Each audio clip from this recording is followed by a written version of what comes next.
Growing up, my Uncle Robert was just a ghost, a name whispered with a sigh of disappointment. My parents told me he'd abandoned us, run off to chase some selfish dream, leaving a void where a family member should have been. I believed them, of course. Why wouldn't I? They were my parents. The story they painted was of a man who chose himself over his family, and I carried that version of him in my heart for years.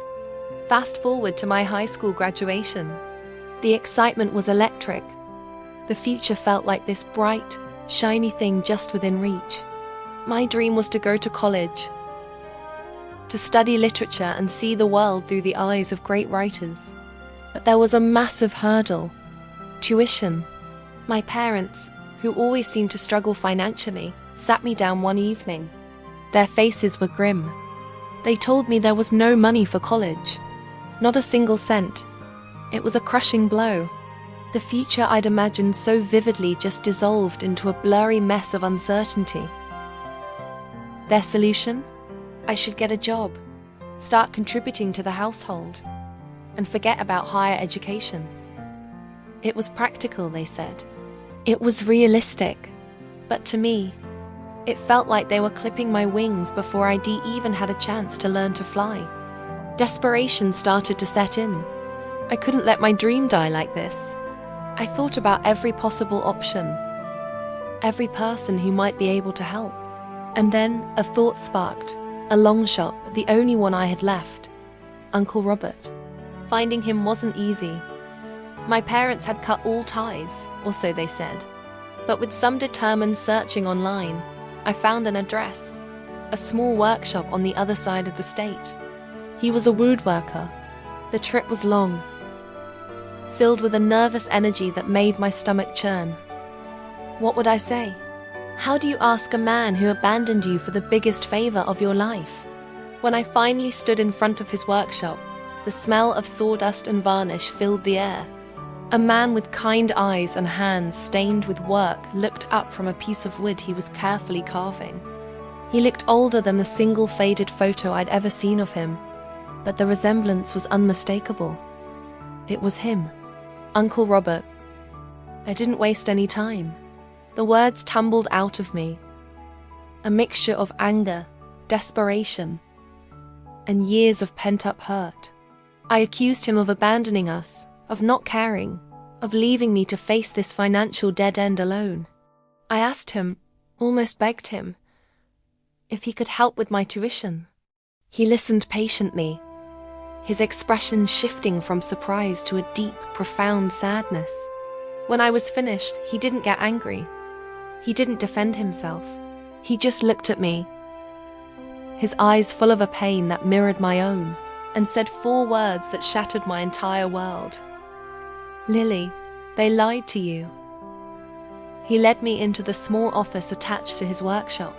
From a dusty old filing cabinet, he pulled out a thick, worn shoebox. My name was written on the top in his handwriting. He opened it and tipped the contents onto his desk. It was a mountain of letters, hundreds of them, and stacks of cancelled checks. He explained everything. For the past 18 years, since the day I was born, he had sent a letter and a check every single month. He sent birthday cards with extra cash tucked inside.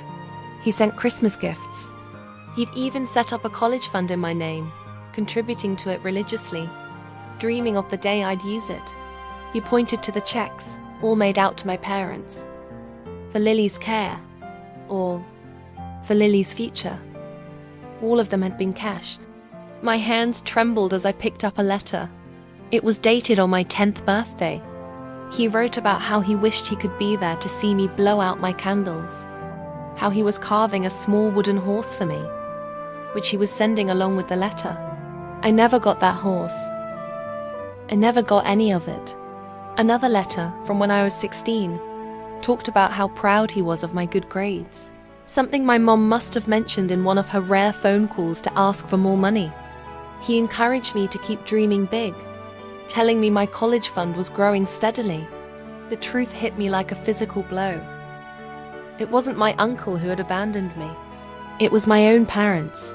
They had built a wall of lies around me, brick by brick, intercepting every gesture of love, every dollar of support. They hadn't just kept his money. They had stolen my relationship with him. They had stolen his presence in my life. The narrative they fed me, the one of the struggling, devoted parents and the selfish, absent brother, was a complete fabrication designed to control me, to keep me dependent, to keep me under their roof. The anger I felt was white hot. It burned away the years of sadness and replaced it with a clarity I'd never known. I drove home in a daze, the box of letters on the passenger seat like a ticking bomb. That evening, I confronted them. I laid the letters and the copies of the cancelled checks on the dining room table. At first, they denied it. The usual act, but the evidence was undeniable. My father couldn't meet my eyes.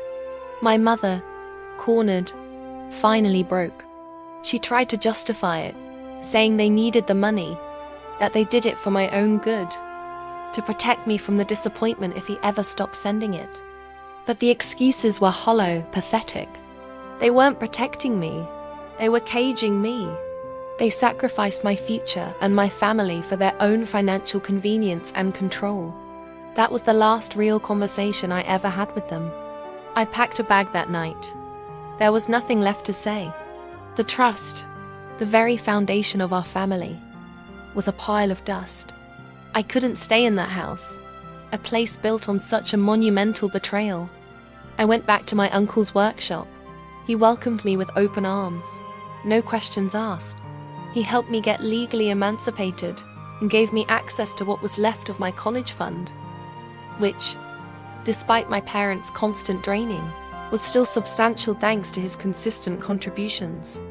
It was enough. That fall, I started college. Stepping onto that campus was more than just the first day of school. It was the first day of my real life. The life I chose. The life my uncle had always wanted for me.